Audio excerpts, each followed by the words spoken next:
Assalamualaikum warahmatullahi wabarakatuh. Ila hadratin Nabil Mustafa Rasulillah sallallahu alaihi wasallam wa ala ikhwanihi minal anbiya wal mursalin wal awliya wasyuhada wasyolikin wal malaikatil muqarrabin, khususun musannif hadal kitab Syekh Abdul Qadir Al-Jailani, wa khususun man azazani hadal kitab Syekh Fadil Al-Jailani wa masayyihi wa khususun lahumul fatihah. A'udzu billahi minasyaitonir rajim. Bismillahirrahmanirrahim.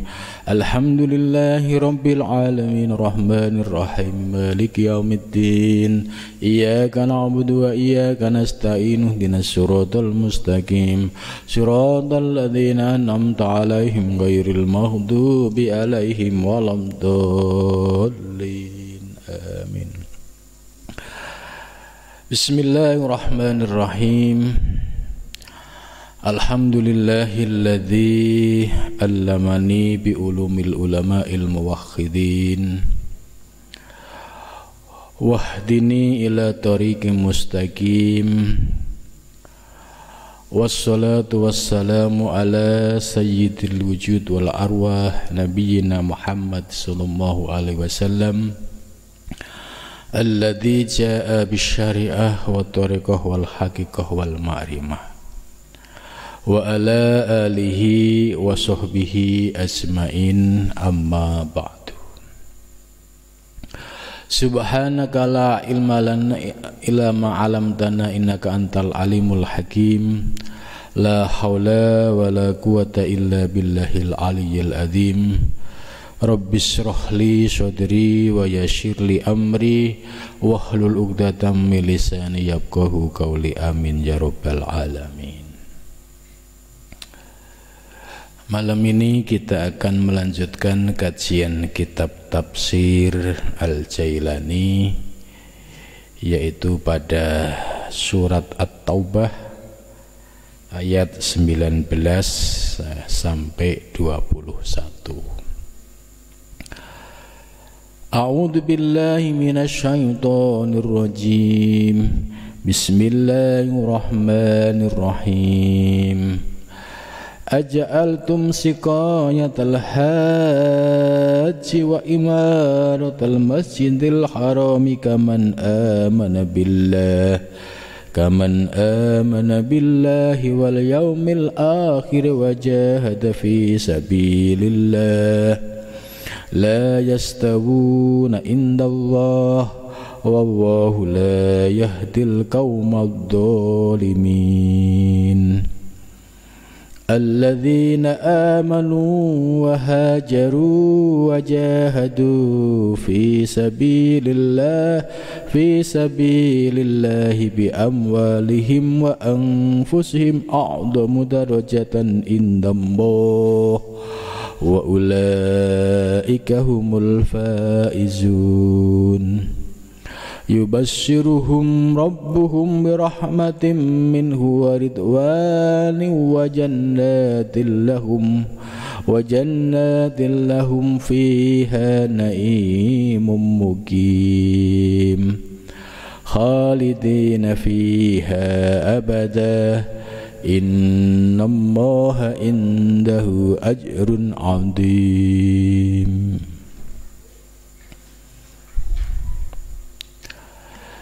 Aja'altum siqayatal haji, ini ayat masih terkait dengan ayat sebelumnya, yaitu yang berkaitan dengan siapakah orang yang berhak meramaikan masjid itu, ya. Surat awalnya yang sebelumnya, maka lil musyrikina ayya'muru masajidallah.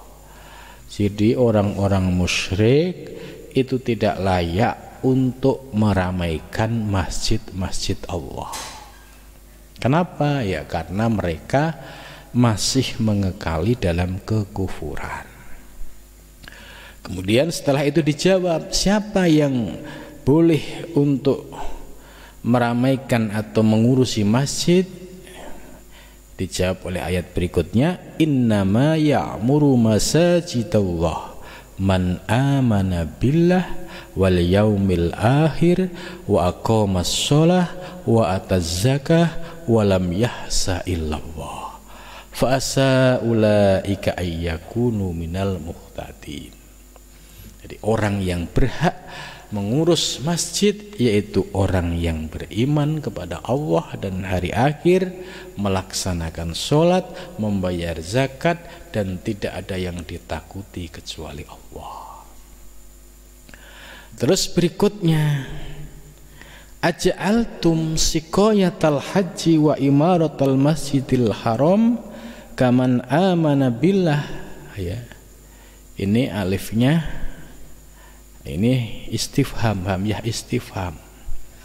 Aja'altum, apakah kamu akan menjadikan siqayatal haji, orang-orang yang mengurus pengairan, ya, atau orang-orang yang mengurus tentang pelayanan pengairan soal haji. Ya, tentu kalau zaman dulu itu berbeda dengan zaman sekarang.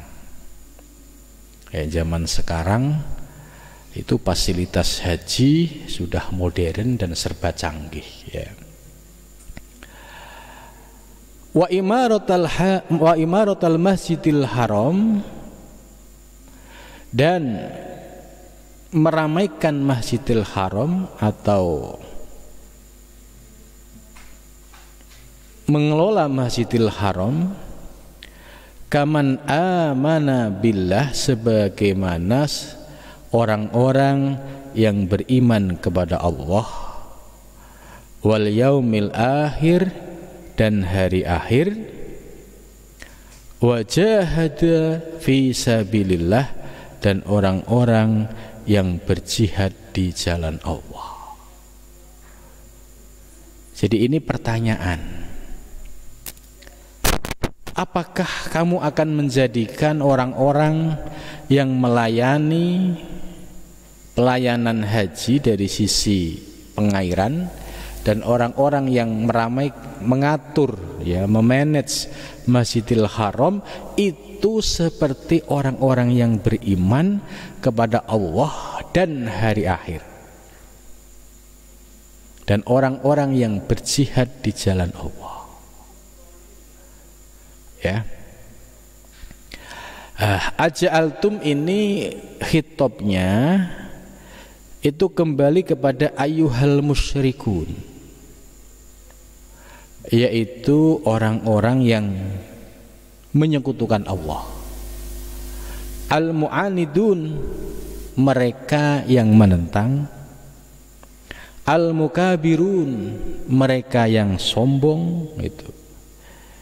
Jadi ini khitabnya, ya, maksudnya, hei kamu sekalian orang-orang musyrik yang ingkar dan yang sombong, apakah kamu akan menjadikan orang-orang yang mengurus pengairan, ya, haji dan mengurus masjid ini kamu samakan dengan orang yang beriman kepada Allah dan hari akhir, dan orang-orang yang berjuang dengan harta jiwa di jalan Allah?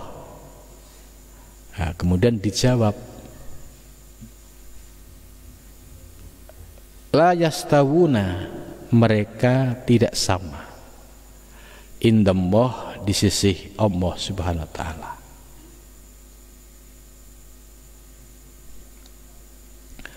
Jadi dijawab oleh ayat ini bahwa mereka tidak sama di sisi Allah Subhanahu wa taala. Jadi dengan demikian, ya, dapat dipahami bahwa orang-orang yang tidak beriman dalam mengelola fasilitas ibadah, ya, khususnya ibadah untuk umat Islam, ya, terutama menjelang musim haji, ya, dan terkait dengan Masjidil Haram, tetap berbeda nilai kualitasnya dengan orang-orang yang beriman ya kepada Allah, beriman kepada hari akhir, dan orang-orang yang mau berjihad di jalan Allah Subhanahu wa taala. Jadi dijawab oleh ayat ini, la yastawun indallah. Mereka tidak sama di sisi Allah. Nah, ini yang harus kita pahami, bahwa ya pengelolaan atau manajerial haji dan Masjidil Haram ya menurut ayat ini ya tidak boleh dikuasai oleh orang-orang yang tidak beriman. Sebab menurut ayat ini tidak sama antara orang yang beriman yang mengurus dengan orang-orang yang tidak beriman. Logikanya sederhana ya. Ibadah haji itu ibadah yang tujuannya adalah untuk mengesahkan Allah. Mulai dari bacaan talbiyah, labbaik Allahumma labbaik, labbaik la syarika laka baik, innal hamda wan nikmata. Ya, itu semua kalimah menunjukkan tentang kebesaran Allah. Ya, Allah yang la syarikalah, yang tidak ada duanya, yang tidak ada yang menyekutukannya. Ya, bagaimana mungkin haji yang tujuan utama adalah untuk mengesahkan Allah, untuk mentauhidkan kepada Allah, tapi dikelola oleh orang yang tidak bertauhid, yaitu orang-orang yang tidak beriman. Begitu juga Masjidil Haram. Masjidil Haram sebagai masjid yang digunakan untuk menyembah Allah. Ya. Bagaimana mungkin kalau seandainya masjid ini dikuasai oleh orang-orang yang tidak beriman? Maka di ayat ini ya menjelaskan bahwa sampai akhir zaman, sampai kiamat, ya Masjidil Haram dan pelayanan haji ya harus dikuasai atau dimanajeriali atau dikomandoni oleh orang-orang yang beriman. Sebab di sini la yastawun, mereka tidak sama indallah, di sisi Allah. Itu jadi ayat ini bisa memberikan inspirasi ya kepada kita. Ya, termasuk dalam konteks yang lebih luas ya. Ya, Sikoyal Had, Imaratul Hajj ini kan simbol-simbol fasilitas yang digunakan untuk menyembah Allah. Ya, termasuk masjid-masjid ya di negara manapun, dan juga termasuk pondok pesantren yang semua digunakan untuk meninggikan dan menyembah Allah. Ya, maka secara manajerial ya harus dikuasai, dipegang oleh orang-orang yang beriman kepada Allah. Itu. Jadi ayat ini ya menunjukkan bahwa tidak boleh sarana-sarana ibadah ya, ini dijelaskan terutama haji dan Masjidil Haram, berarti penafsiran yang lebih luas termasuk masjid-masjid atau sarana pendidikan dan lainnya, yaitu harus semata-mata dikelola oleh orang-orang yang beriman. Supaya apa? Supaya menjadi amal ibadah. Sebab kalau orang yang tidak beriman itu tidak akan mungkin menjadi nilai amal ibadah, karena mereka tidak beriman kepada Allah Subhanahu wa ta'ala. Wallahu, dan bermula Allah ya. Nah, di sini oleh Syekh Abdul Qadir Jailani dijelaskan Allah Al-Hadi, Allah yang memberikan petunjuk li ibadihi kepada hamba-hambanya, ila tauhidihi, kepada mengesahkan Allah. Jadi hanya Allah lah yang punya kuasa untuk memberikan petunjuk kepada hamba-hambanya untuk mentauhidkan Allah. Seperti kita ini, ya, ini harus bersyukur ketika kita posisinya saat ini sudah beriman kepada Allah. Ini artinya kita termasuk orang yang mendapatkan petunjuk. Karena itu kita akan bersyukur, ya, tidak boleh lantas digunakan untuk sombong. Ya, misalkan ada orang yang tidak beriman, diejek, ya, dihinakan gitu. Padahal hakikatnya yang memberikan petunjuk ya Allah. Nah, kenapa kita nggak boleh menghina? Sebab kita nggak tahu.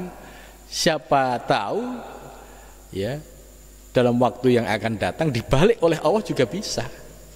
Yang dihina bisa menjadi beriman, yang menghina menjadi ingkar kepada Allah.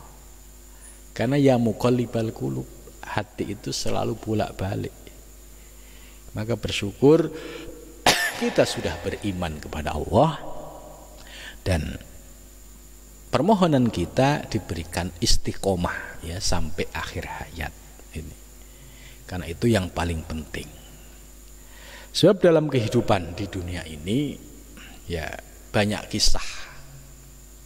Kalau di kitab Riyadhus Shalihin itu dikisahkan ada seorang pemuda yang ya premannya preman lah, membunuh 99 orang, kemudian datang ke seorang ya ulama, ya mungkin ulamanya syariat, ya. Kalau syariat kan hitung-hitungannya sudah membunuh 99, ini gimana cara tobatnya?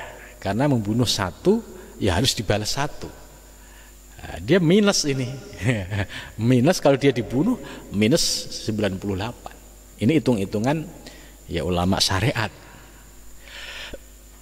Akhirnya dia menyempurnakan, ya, disembelih sekalian menjadi 100. Setelah itu dia masih galau gelisah, nyari lagi guru yang bisa memberikan solusi. Ya, datanglah ke seorang kiai. Kalau zaman sekarang mungkin kiainya yang ahli torekoh, yang bisa merangkul, ya. Kiai torekoh itu ya bisa merangkul semua orang, semua murid dari berbagai macam kalangan. Yang dari preman bisa dirangkul karena ada pendekatan, ya, ada sentuhan dari hati ke hati. Maka ketika datang ke seorang ulama tasawuf, ulama tarekat, ya, ketika dia menyampaikan, wahai guru, saya sudah membunuh orang 99, tambah 100, apakah saya bisa bertaubat guru, gitu. Dijawab, oh bisa, Allah itu maha pengampun, rahmat Allah itu maha luas, gitu. Jadi pandangannya ulama tasawuf ini lebih luas, rahmat Allah itu sangat luas, ya, kemudian ampunan Allah juga sangat luas. Nah, akhirnya dia bertaubat, dan setelah itu ya dia pulang terus meninggal dunia. Nah, dalam cerita berikutnya terjadi perdebatan antar malaikat. Nah, ini harus masuk neraka karena dia banyak dosanya. Terus malaikat yang satu tidak, dia sudah taubat, sudah diampuni oleh Allah dosa masa lalunya. Akhirnya keputusan yang terakhir inilah yang menjadi keputusan yang diridhoi oleh Allah Subhanahu wa taala. Lah, dari kisah ini kisah di dalam hadis Riyadhus Shalihin, ya, sebenarnya menjadi inspirasi bagi ya orang-orang zaman sekarang. Senakal apapun, ya, istilahnya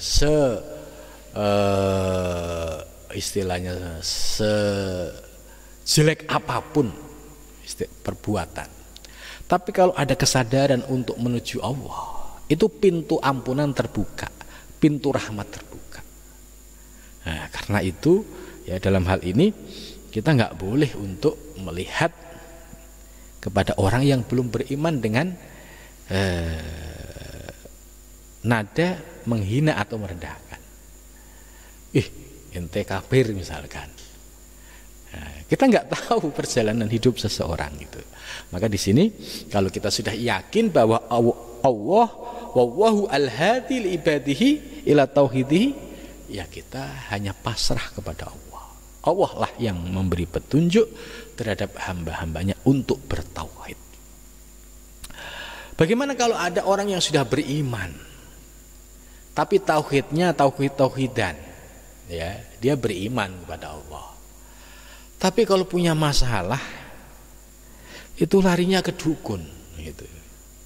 Jadi kolektor dukun, ya, dukun dari barat sampai timur itu sudah alamat dan datanya sudah ada semua. Tiap punya masalah datang ke dukun ini, datang ke dukun ini. Dan dukun semua ya rata-rata duit kontan. Ya, gak ada dukun itu ntar mbah kalau sudah berhasil.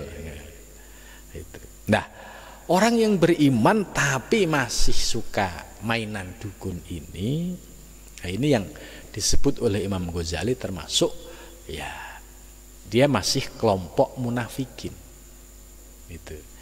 Lesanya beriman, tapi ketika menghadapi masalah bukan kembali kepada Allah, tapi mencari solusi dari dukun yang satu ke dukun yang lain. Nah, ini artinya tauhidnya lemah.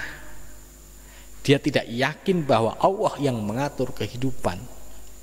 Seberat apapun masalah, pasti ada solusinya. Pasti Allah, ya, akan memberikan jalan yang terbaik. Hanya saja terkadang kesabaran manusia, ya, ini naik turun. Ada kalanya bisa sabar, ada kalanya frustasi gitu. Maka bagi orang-orang yang beriman kepada Allah, ya, kalau sudah meyakini keesaan Allah, meyakini bahwa Allah yang mengatur alam semesta, maka keimanan ini harus dijaga dengan benar, jangan sampai jatuh kepada kesirikan. Ya, sebab kedukun itu jelas syirik. Itu bisa masuk syirik jali, karena sudah meyakini kepada selain Allah yang dianggap bisa memberikan penyelesaian terhadap masalahnya. Padahal ini membuat orang tersebut semakin jauh dari Allah Subhanahu wa taala, ya. Jadi wallah la yahdil qaumadz zalimin, ini sebagai penegasan bahwa Allah tidak akan memberikan petunjuk bagi kaum yang zalim.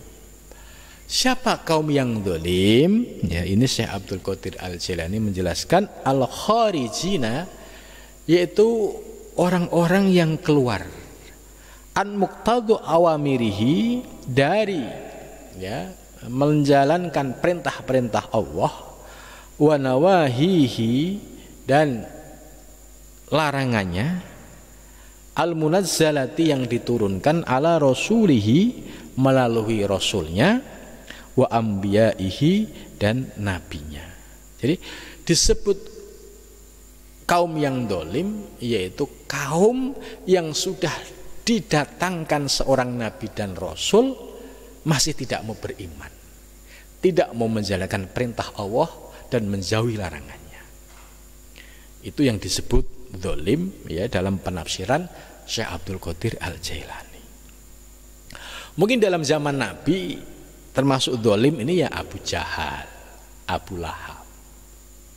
Tapi dalam zaman sekarang ini ya terbuka penafsirannya, karena di sini al-kharijina an muqtada awamirihi, ya, bisa jadi diri kita ketika enggan melaksanakan perintah Allah. Contohnya sudah waktunya sholat, enggak sholat entar, ya, entar akhirnya bablas. Terus masuk waktu berikutnya, entar bablas, gitu. Akhirnya sehari semalam, ya bisa jadi maghrib aja karena pas jamaah di masjid, ya kan. Isya di rumah, ya, sudah berat. Ya, jadi paling berat itu menjalankan sholat isya. Ya, kalau kita di masjid masih enteng, tapi kalau sudah di rumah itu sangat berat. Subuh juga bisa berat bagi yang berat, bisa enteng bagi yang enteng, ya. Nah, kalau kita tidak bisa menjalankan perintah Allah ini dengan baik, maka kita akan masuk sebagai kaum yang zalim. Kenapa? Sudah diberikan hidayah, sudah ilmu, sudah, kan tinggal mengamalkan.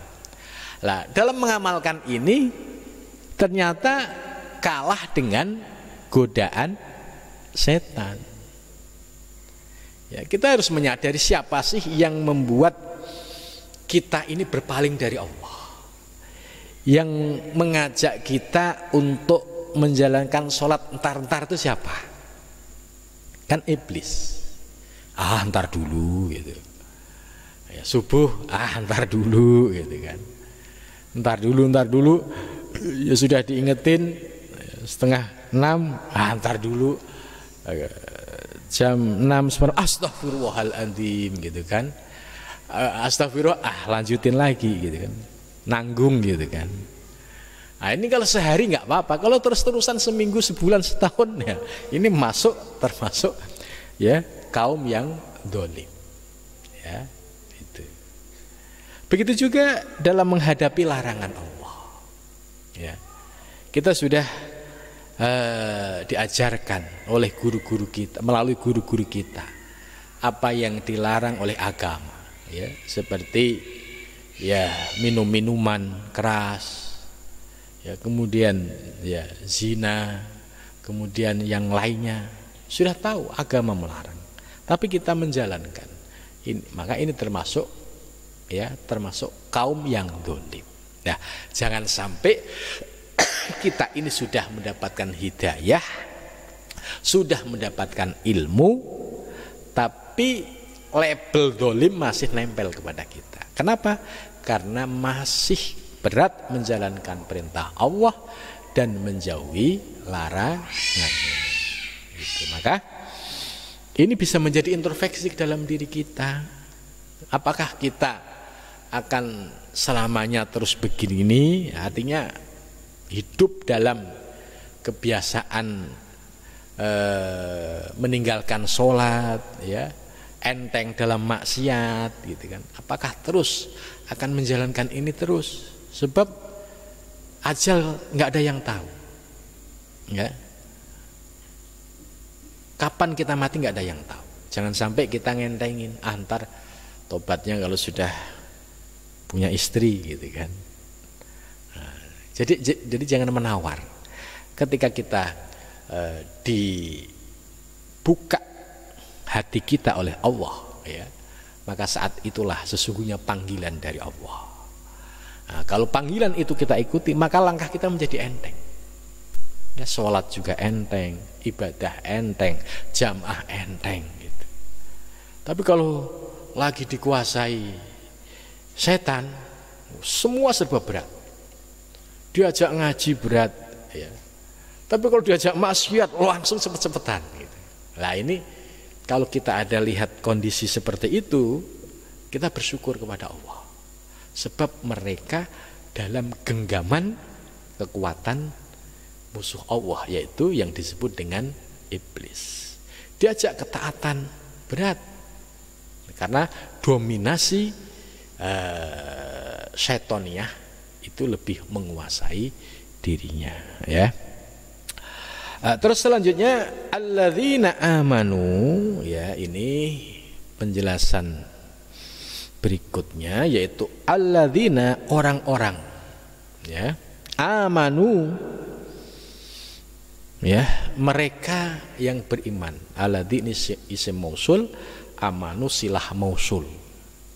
Ya, amanu kalau yang sudah ngaji sorof ya, itu bentuknya jamak mundakar goib, amanu ya, mereka beriman. Lah, mereka yang beriman itu yang seperti apa? Kan yang beriman ini macamnya kan banyak. Oleh Syekh Abdul Qadir Jailani diperjelas, ayatahaqqaqu, yaitu orang beriman yang sudah pada tahapan mencapai keyakinan, bimartabatil yakin al ilmi, dia sudah mencapai martabat ilmul yakin. Ilmul yakin itu apa?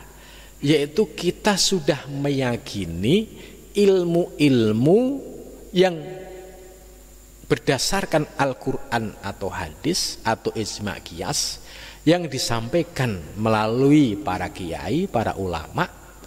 Dari penjelasan ini, hati ini cocok, hati ini terus mengiyakan.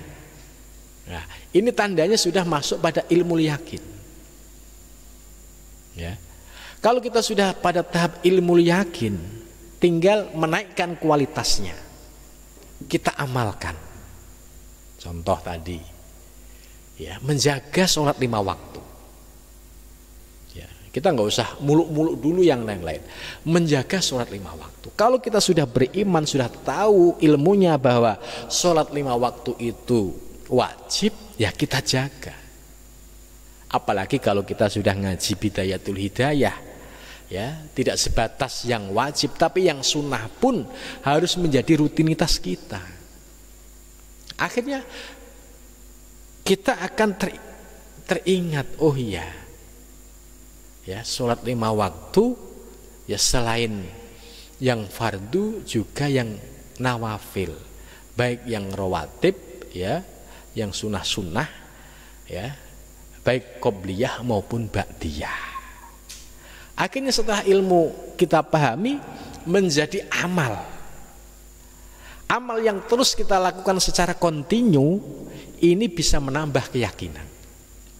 Oh iya, setelah saya istiqomah mengamalkan ini, kok efeknya hati saya semakin tentram.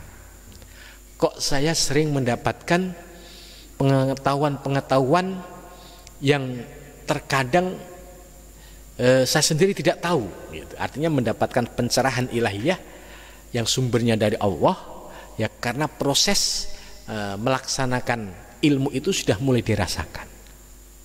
Lah, proses inilah yang disebut dari proses ilmu yakin naik kepada ainul yakin.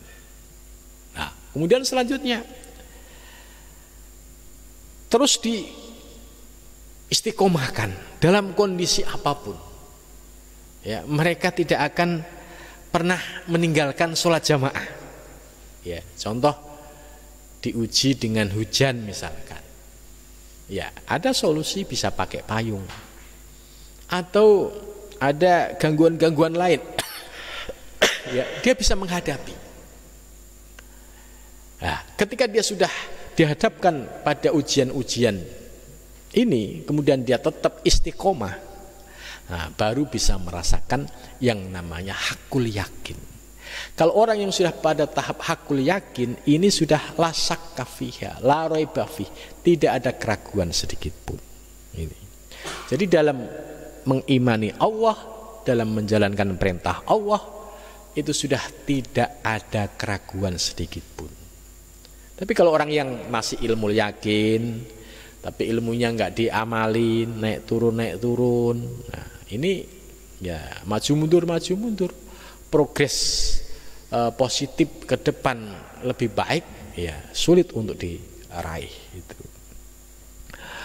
Kemudian alladzina amanu ya, penjelasan Syekh Abdul Qadir Jailani ini menarik, yaitu orang-orang yang sudah sampai pada tahapan martabat ilmu yakin bitauhidillah ya, dalam ilmu tauhid atau dalam mengesahkan Allah Subhanahu wa ta'ala. Setelah dia beriman semakin kokoh tauhidnya. Yang kedua, wahajaru, dan mereka hijrah. Ya, hijrah ini jangan dipahami secara sederhana, sebatas hijrah fisik, ya. Contoh, dulunya dia ya menjadi orang umum lah, kemudian ikut sebuah pengajian, terus berubah, hijrah istilahnya. Hijrah dari sisi aspek lahiriah, ya.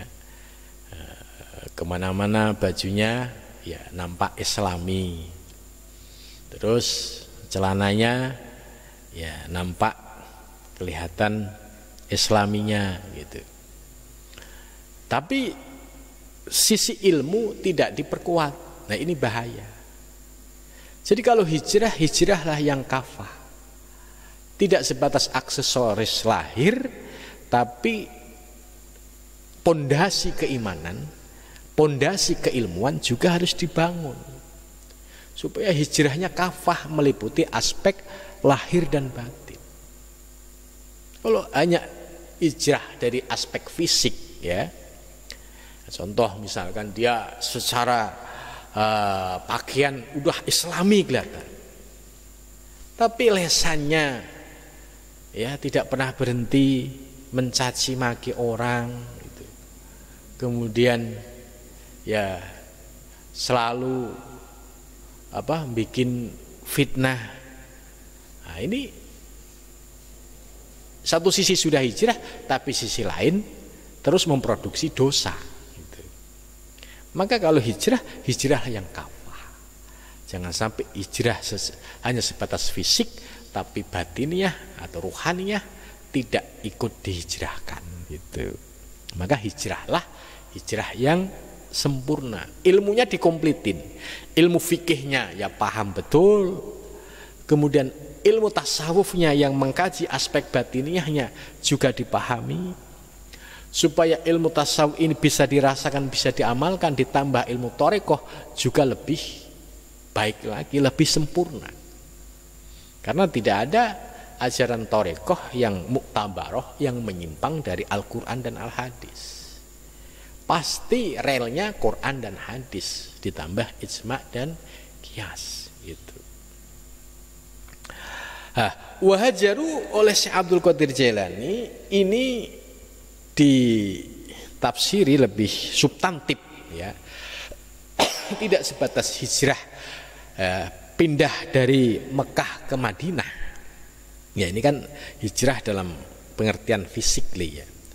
Tapi hijrah dalam pengertian substansi, yaitu hijrah keyakinannya dari awam menjadi khusus, dari khusus menjadi khususul khusus.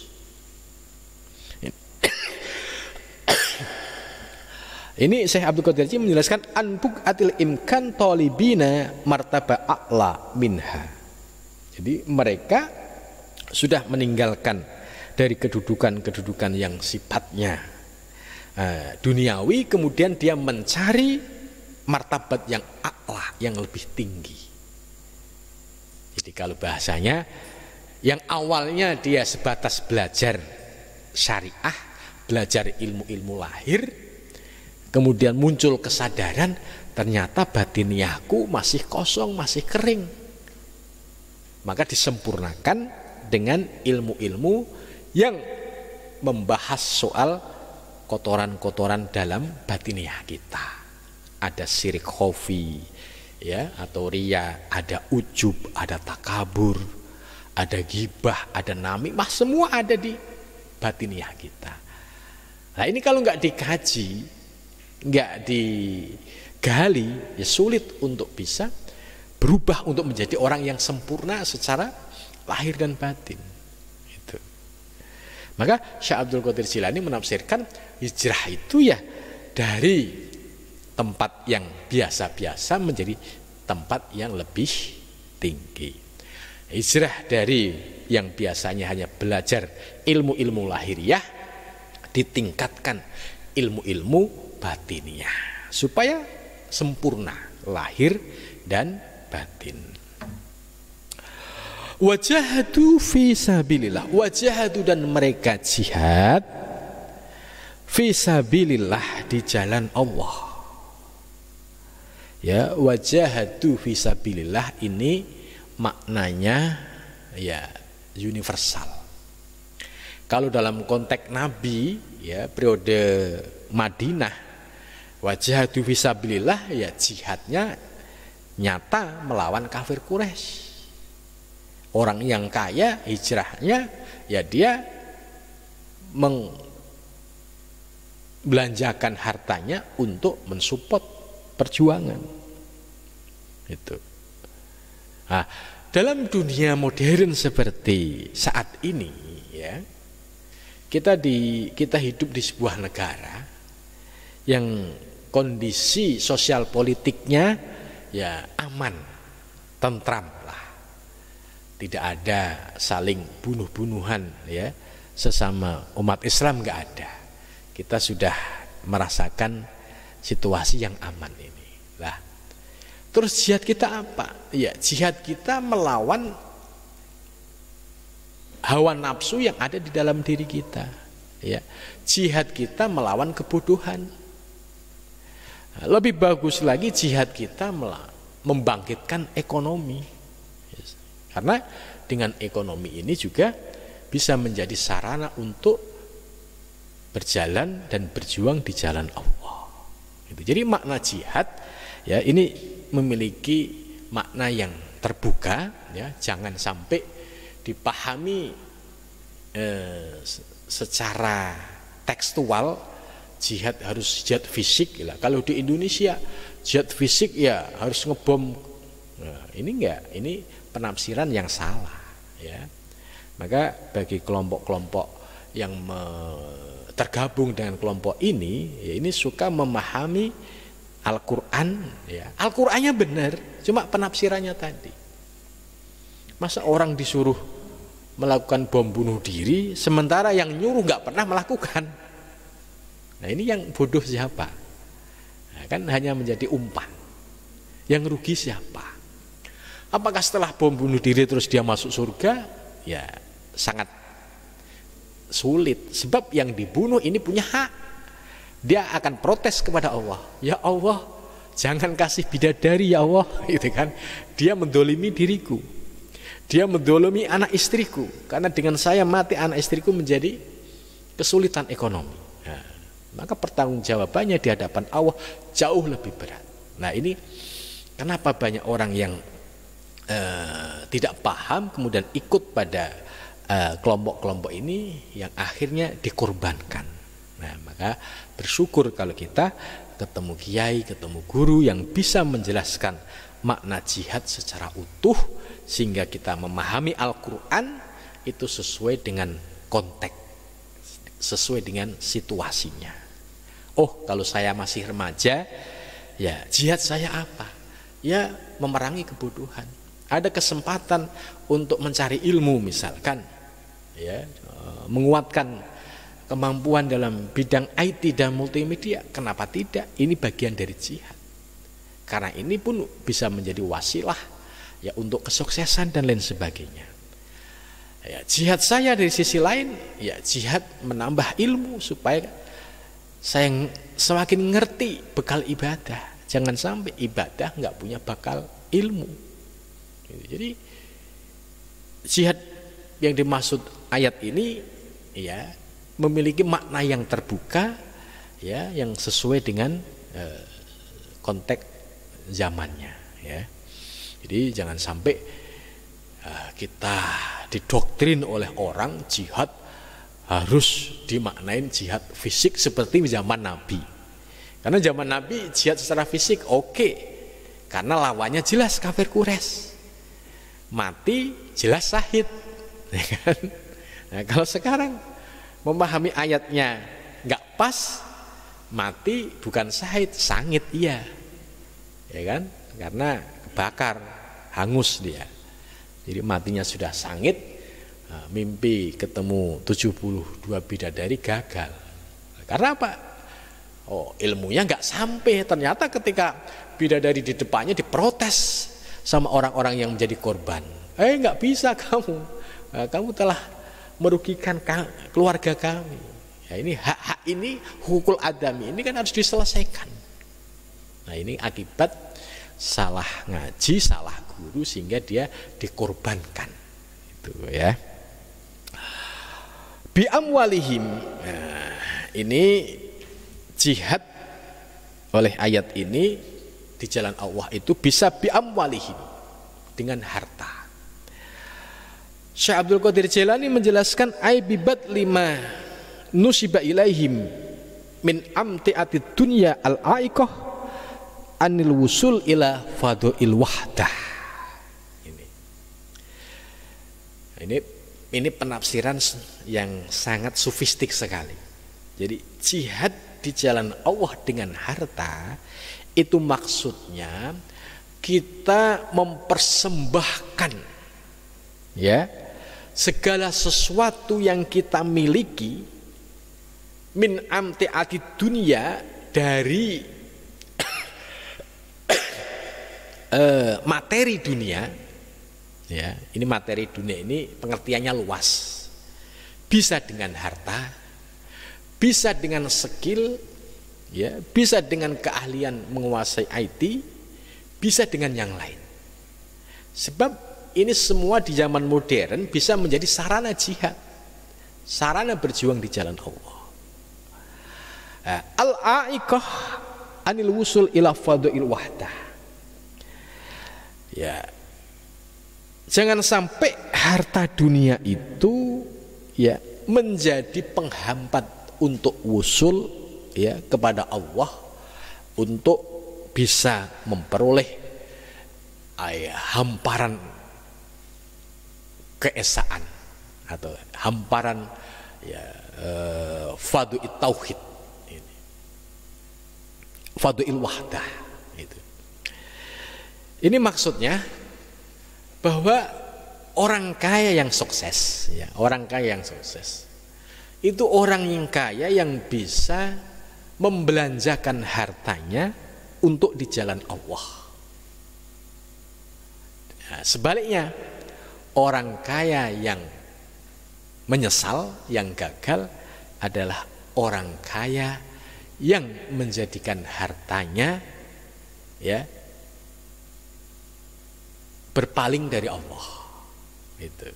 Jadi menjadi orang kaya itu juga ujian. Maka kalau menjadi orang kaya, jadilah orang kaya yang dermawan. Ya. Bagaimana menjadi orang kaya yang dermawan? Ya syaratnya supaya bisa paham ngaji tasawuf. Kalau orang kaya ngaji tasawuf, itu bisa memahami posisi dunia, posisi harta. Harta itu sebatas di tangan.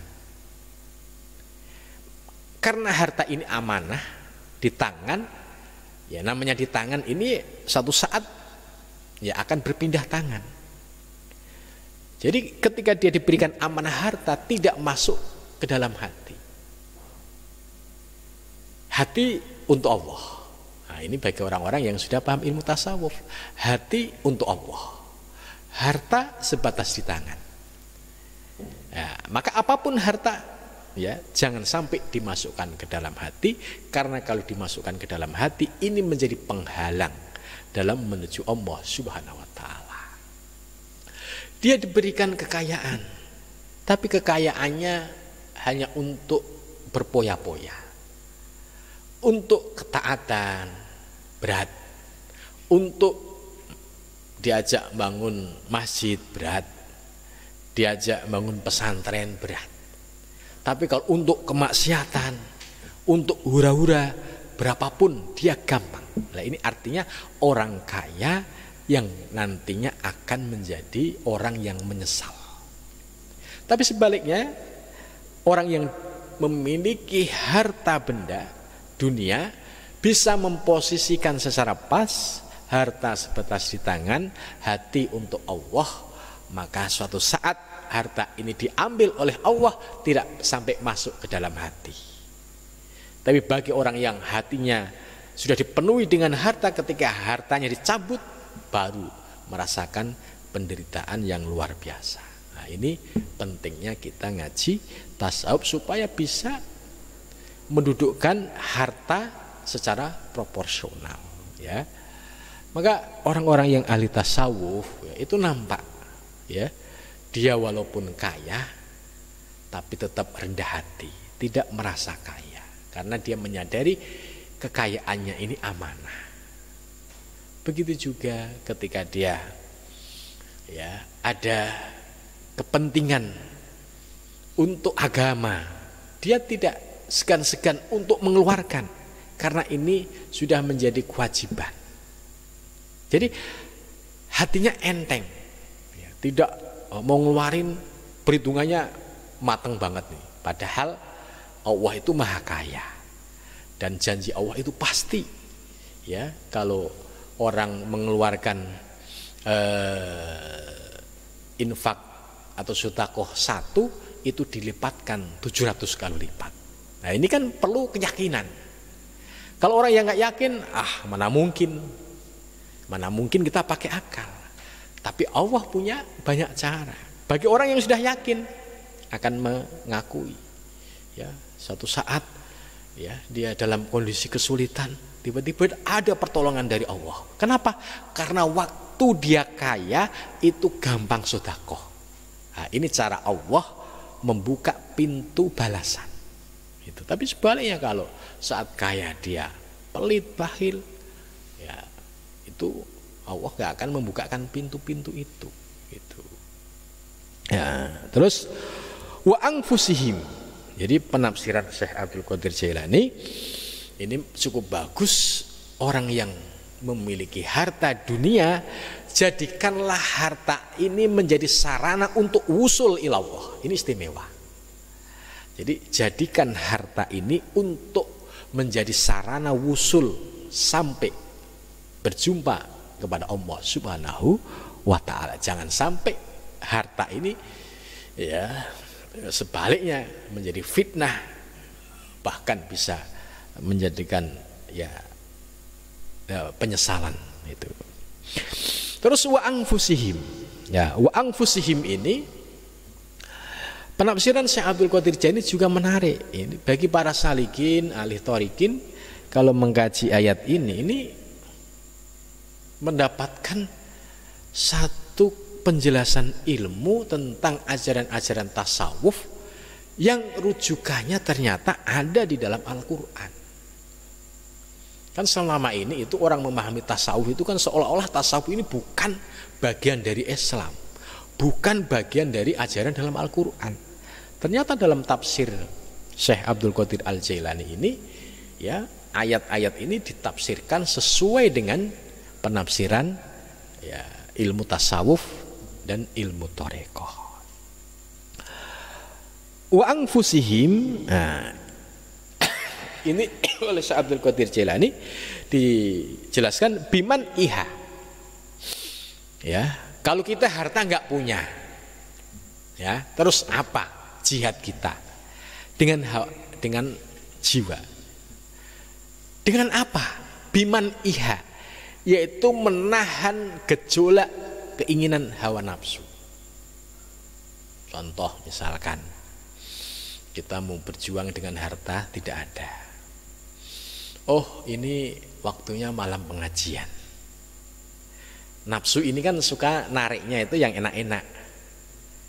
Ngapain ngaji, main WA, ya kan, ngobrol ngalor ngidul sama temen, atau main game, ya kan enak. Ini nafsu.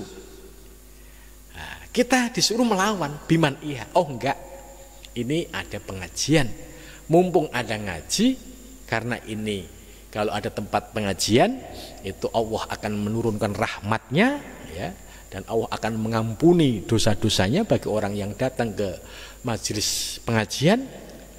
Lebih baik saya ngaji. Nah, akhirnya nafsu tadi kecewa. Wah, susah amat sekarang digoda, gitu kan. Biasanya kan ngaji, saya berangkat dulu, gitu kan. Kamu ntar saya mah Ya, kalau jawab ntar masih nggak apa-apa, tapi saya sudah hafal. Ini sudah setannya kuat ditambah sombongnya. Saya sudah paham semua itu. Nah, ini sudah istilahnya iblisnya semakin tinggi, ini kan. Nah, ini harus dihindari. Nah, kita disuruh biman iha, yaitu menahan gejolak-gejolak hawa nafsu pada saat kita akan menjalankan ketaatan. Itu. Terus an mustahiyatiha, dari keinginan-keinginannya. Ya tadi kan saya jelaskan. Keinginan kesukaan hawa nafsu apa? Malam-malam begini, ya. Itu main game, ngobrol ngalor ngidul. Nah, kalau kita ikutin, nah ini berarti kita ngikutin arus hawa nafsu. Padahal ada sarana untuk menambah ketaatan, yaitu taklim, yaitu ngaji. Kemudian wa muqtadiyatiha talibina ifna ananihim. Nah, kemudian selanjutnya setelah dia mampu menahan gejolak hawa nafsu dari keinginan-keinginan gitu. Jadi nafsu ini ditahan, pengen ini jangan dulu. Pengen ini dilawan gitu. Terus berikutnya talibina ifna ananihim, yaitu dengan senantiasa dia mencari, berusaha untuk memfanakan, menghancurkan, merobohkan anani yatihim, merobohkan ananiyahnya. Ya, jadi jihad dalam konteks angfusihim, diri kita. Ya, selain tadi mencegah keinginan hawa nafsu, yang berikutnya adalah merobohkan keakuan ego di dalam diri kita. Ya, kita jujur. Ya, kita ini kan punya ananiyah, keakuan, merasa hebat, ya kan? Orang lain itu mah nggak ada apa-apanya gitu. Ini ananiyah. Terus ananiyah lagi, pokoknya ya saya ini istilahnya kelasnya sudah beda gitu. Ini ananiyah lagi. Jadi nggak level kalau saya harus seperti itu gitu. Maka ajaran Syekh Abdul Qadir Jailani ini harus diruntuhkan, dirubuhkan. Keakuan-keakuan yang menjadi berhala ini, ya, karena dia merasa hebat, padahal ini kan hanya imajinasi. Contoh ya, sampean merasa hebat, wah saya ini paling hebat sekampung ini, padahal orang lain lihatnya apaan ente gitu kan. Kalau tidur ngorok aja kamu merasa hebat misalkan, ini orang lain mandang ya. Tapi orang yang sedang dikuasai ananiyah, itu dalam pikirannya itu kan, wah saya ini ya jalannya agak beda kan ya, saya ini ya, sayanya ini gitu. Nah, ini penyakit-penyakit ananiyah ini ya harus diruntuhkan, hilangkan. Yang tadi merasa saya orang penting, saya merasa hebat, saya merasa kelasnya sudah beda, lah ini harus diruntuhkan. Sebab apa? Sebab Rasulullah SAW di dalam kitab Ihya sudah memberikan contoh. Pada suatu hari Rasulullah SAW itu ya belanja ke warung. Itu Rasulullah membawa barang belanjaannya sendiri. Ada sahabat yang meminta jangan. Gitu. Ini Rasulullah menerima, dan juga para ulama-ulama yang lain. Ya. Itu. Kalau kita sudah paham ananiyah ini ternyata penyakit, ya kita mulai introspeksi ke dalam diri. Oh ya kok bener ya selama ini kok saya ananiyahnya tinggi, keakuannya tinggi, egonya tinggi. Ya, orang memiliki ananiyah tinggi itu gampang kelihatan, ya, sulit untuk diajak kerjasama. egois, merasa paling benar sendiri. Nah, ini ciri-ciri. Lah itu harus diruntuhkan, harus diratakan. Itu. Ya. Wa huwiyatihim fi huwiyatil haq, dan kediriannya. Ya, jadi kediriannya ini juga harus diruntuhkan. Jangan sampai tadi dia rajin ibadah, merasa ini karena hasil kesungguhannya, jadi membanggakan ibadahnya. Ini juga nggak boleh. Sekalipun kita ahli taat, ya, sholat 5 waktunya bagus, ya, baca Qur'annya bagus, semua ilmunya bagus, tapi tetap harus rendah hati, ya, tidak merasa apa-apa, jangan merasa apa-apa, ya.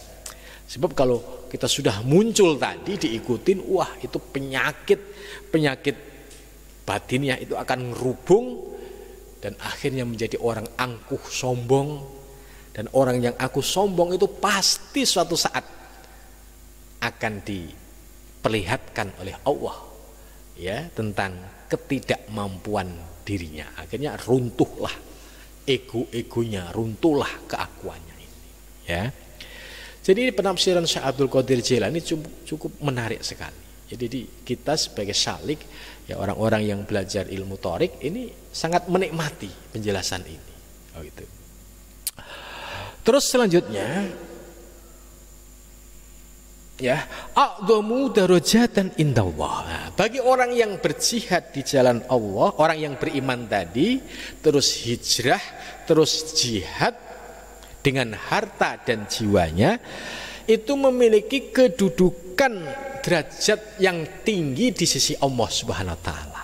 Ya, kita lebih baik memiliki derajat indallah daripada derajat indannas, ya. Wa ulaika, dan mereka itu siapa? As-su'ada, yaitu para salik yang istiqomah dalam melawan hawa nafsu sampai akhir hayatnya, ya. As-su'ada al-wasilun, seorang salik yang terus istiqomah riyadhah mujahadah dengan zikir sampai titik penghabisan. Ya, soal wasilun sampai kepada Allah, soal ma'rifah ini kan tergantung anugerah Allah. Bisa jadi ma'rifahnya seorang salik ketika syakaratul maut, bisa jadi sebelum, bisa jadi nanti setelah di alam barzah. Jadi semua menjadi hak Allah. Tapi bagi salik yang istiqomah, ini termasuk adalah as-su'ada al-wasilun. Itu lah, salik yang memiliki derajat di sisi Allah tadi, yaitu madamu salikina sa'irin.